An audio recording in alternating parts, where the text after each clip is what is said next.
For many vehicles, especially for the light ones, there is no common standard for data transmission description about the state of the vehicle units in CAN bus. Each manufacturer independently defines what identifier of CAN bus protocol will contain this or that information and parameters of operation of the vehicle. Often this information can't be received from the manufacturer of the vehicle or dealers. To determine what identifier contains information on fuel level, engine speed and so on, use the following algorithm. As an example, consider the situation when you need to determine what identifier contains information on fuel level. Perform the following steps. Connect the terminal to the CAN bus of the vehicle and to the computer. After that, start the ignition. Pay attention that in the process of obtaining data from the CAN bus, it is not recommended to carry out any actions with the car. For example, opening, closing the doors, starting the engine, activating climatic installation, and so on. Start Configurator on the computer. Go to Tab Settings, CAN, and click Listen CAN button. As a result of CAN bus scanning that supports J1939 protocol, there is a list of identifiers with required information on fuel level. Save received data in the file. Repeat actions on CAN bus listening and saving data to the file. Add fuel in a vehicle tank, for example 10 liters, and repeat actions on CAN bus listening and saving data to the file twice more. Add 10 more liters in a tank and repeat actions on CAN bus listening and saving data to the file twice more.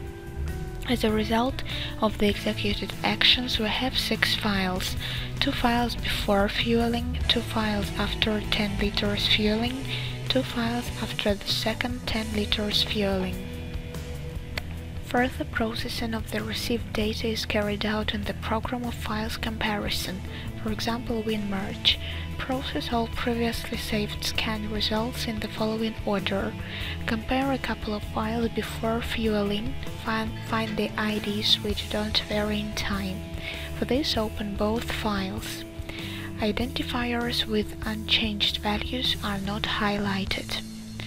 Copy such identifiers in a file. Now we have the following list.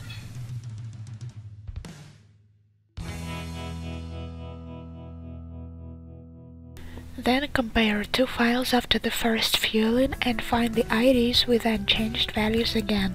Check whether identifiers from the first list remained unchanged. In our case, identifier 795 has changed, that is why we delete it from the list.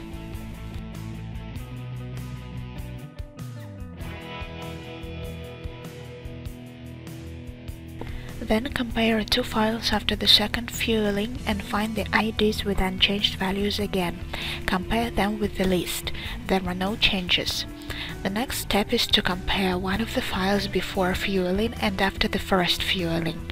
Compare identifiers with unchanged data from the list. Only one identifier has changed, 612.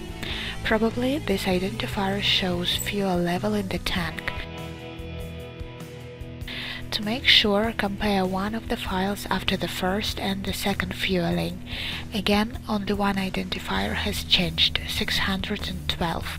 It means that information on fuel level is contained in a single byte. Analyze data obtained from the identifier and define pattern of information on fuel level. The identifier has transmitted the following values: 17 before fueling, 28 after the first fueling, 39 after the second fueling. Save them in the file. Listen data from the CAN bus are in hexadecimal format. To transform them to decimal format, use the calculator built in Windows system in programmer format.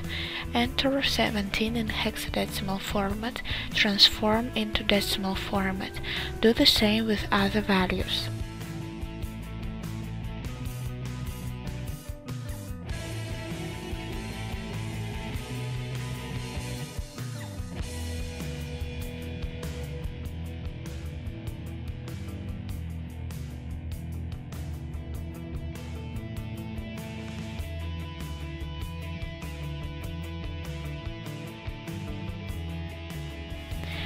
Summary data of the analysis.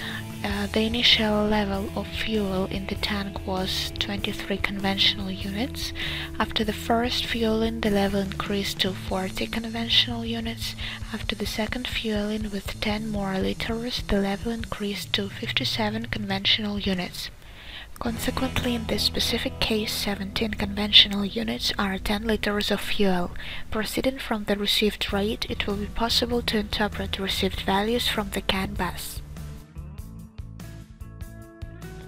Pay attention that for cars of different brands, the received parameter can mean the remaining fuel in liters or percent of tank filling, or some value which should be converted to liters with a certain coefficient, as in our example on the monitoring server.